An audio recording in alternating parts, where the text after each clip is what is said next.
Hi, my name's Jackie Hughes, and I'm a part of the Beyond Diversity Genealogy project. When I think about diversity and inclusion, I often reflect on why it is I think the way that I do. I think about where I came from and the values that was instilled in me as I grew up from childhood. And I wonder why my family has certain values. Why do they believe the things that they do? And where did these values and beliefs come from? When I heard about the Beyond Diversity Genealogy project, I was really excited about being a participant in it, so that way I can uncover and unravel some of these mysteries in my family. So I decided to use this project to track my rice line and learn where my people have originated from and maybe get an idea about who they were. My mother's maiden name was Geraldine Patricia Mackey. My grandmother's maiden name was Geraldine Ann Rice. Her father was Raymond Rice. His father was John Rice. His father was Charles Rice, and his father was David Rice. I've done quite a bit of ancestry in the past, but I've ran into some significant roadblocks. This project has helped me to overcome some of these obstacles and to get a little bit more information about who I am and where my rice line came from.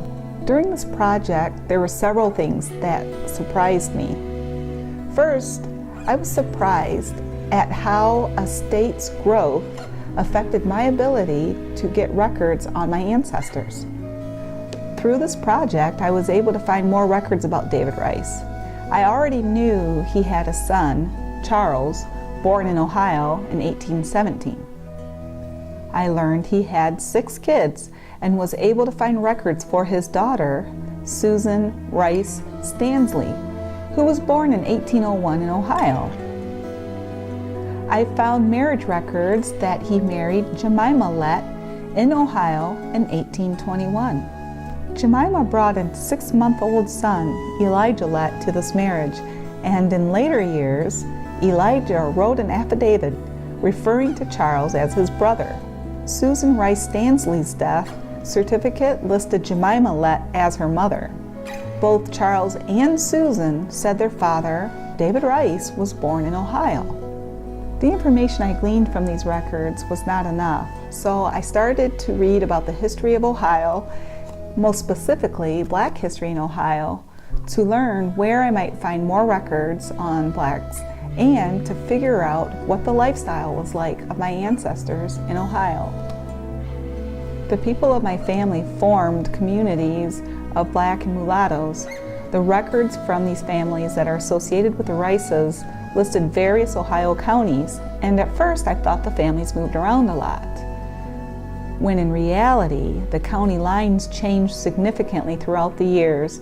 Even though the people lived in the same spot, the county that they lived in may have changed on various records. Because the state's county lines continued to change for 50 years, the state did not establish a good process for keeping or creating records with the county clerks. They kept marriage records, but not birth or death records. The state required but did not enforce a law stating that Blacks had to be registered with the county clerk, stating that they are free.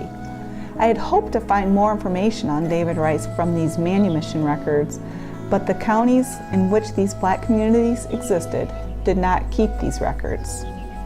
So, if David's daughter was born around 1801, then David Rice could have been born around 1780. If David was really born in Ohio, he and his parents would have been in Ohio about 20 years before it became a state. How did David Rice and his family get there? Is there any other records that might give me a clue to this unresolved mystery? A second thing that surprised me about this project was how the beliefs of my family carried on from generation to generation. Though I am researching the Rice line, 3 of the Rice men were married to women with a surname of Lett. An effort to get clues on the Rice line, I dug into records on the Lett family because they were plenty. The Lett family can be traced back to 1683 with the arrival of a woman named Molly Welsh, an English dairymaid, who had been accused of theft and therefore was made into an indentured servant. After serving 7 years as an indentured servant, Molly bought a farm in Maryland and needed help to work her farm. So she bought 2 slaves, even though it was against her beliefs. One of the slaves was a prince from Senegal named Banaka. And eventually, Molly Welsh married Banaka and changed her last name to Banneker. Banaka and Molly had 2 daughters. One of their daughters' name was Mary Banneker. She too married a former slave, and his name was Robert. Robert took Mary Banneker's last name as his own and went by Robert Banneker. Robert and Mary had several children. One of their children's name was Benjamin Banneker, who was well known for his farmer's almanac, his skills in math, his farming, and for designing the layout and streets of Washington, D.C. Benjamin had a sister named Jemima Banneker, who married Samuel Delaney Lett, a mulatto in Baltimore County, Maryland. They had 8 children. You can imagine Robert and Jemima's children growing up around their Uncle Benjamin. He was self-taught and he was very smart and studious. These people grew up valuing education. You can imagine them growing up in a white world trying to be model citizens. Aquila, Meshach, Samuel, and Elijah Lett all have records of paying taxes in the communities in which they lived. Ultimately, they left Baltimore County, Maryland, and went to Virginia, where their parents died. Around 1817, the Lett family and many other black and mulatto families migrated to southeastern Ohio and set up communities. Many years later, around 1845, Aquila Lett wanted to send his children to the local school. And as you can imagine, there was pushbacks for having mulattoes in the school system. Aquila had to go to court and won the court case saying that his children could attend the school there because they were so fair complected. So for the Lett family to go to court regarding education is huge and significant. It carries on the values that Aquila learned from his uncle and his grandparents on how important education is. They paid their taxes and they did what was right. And even to this day, the Lett families are educators, they are in the communities, and they make a difference and they contribute. So that's another reason why it's really important for me to find my rice line and learn where they came from and what kind of values they had, because it'll help me to understand the values that my family has today. A third thing that surprised me was how some of my ancestors came over on a boat from England as free black people. Traditionally, Americans, we like to think that the black people in America came over as a slave. I have ancestors that came over as free blacks. Through the Beyond Diversity program, the 23andMe DNA sample that I got to send in helped me to find a lot of family members. This name, M-A-L-E and M-A-Y-L-E, male, appeared quite a bit on my 23andMe relatives. I asked my cousin, Roger Rice, the last of all the living Rices, to also submit his DNA in hopes that we might find our Rice ancestors. He too had a large list of male relatives. So I started to ask them all, what is their family tree like, to try to find a common denominator on how I'm related to the male line. As it turned out, the common denominator was the last name Cook. I have one person with the last name of Cook in my family line too. Her name is Lucinda Cook. My great-great-grandmother who was married to John Rice and the mother of Raymond Rice.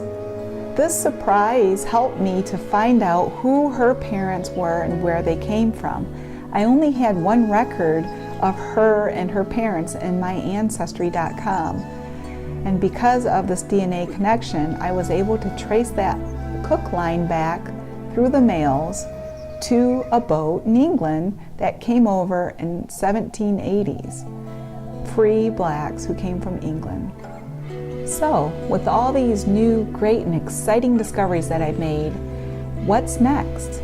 There's two things that I would like to do next. The first is to drive to Ohio and attend the Lett Family Settlement Reunion. Though most of the Letts have moved up to Michigan and lived in the Mecosta County area for years, since after the Civil War in 1860s. However, there's still a remnant of Letts in the Ohio area, and they have a historical marker there and a couple of cemeteries, and they have a family reunion there to go back to their roots, to the area that the Lett families have lived in with other families such as the Guys and the Pointers and the Rices for years and years. So I hope to go back there in the future. The second thing that I am doing next is I still have not found more information on my rice line. After doing a lot of digging, I found online a rice family DNA project that was started in 2001 by a gentleman named Robert Rice. He is a molecular biologist, and doing this project, he has traced his family line back, and he's opened the project up to anyone with the surname of Rice. I've asked my cousin Roger, the last living Rice, to submit yet another DNA sample. There are up to 21 Rice family lines. So my cousin Roger submitted his DNA to that project, and we're eagerly awaiting the results. Will our family name be Rice? Or did we get our last name from a slave owner with no blood relationships?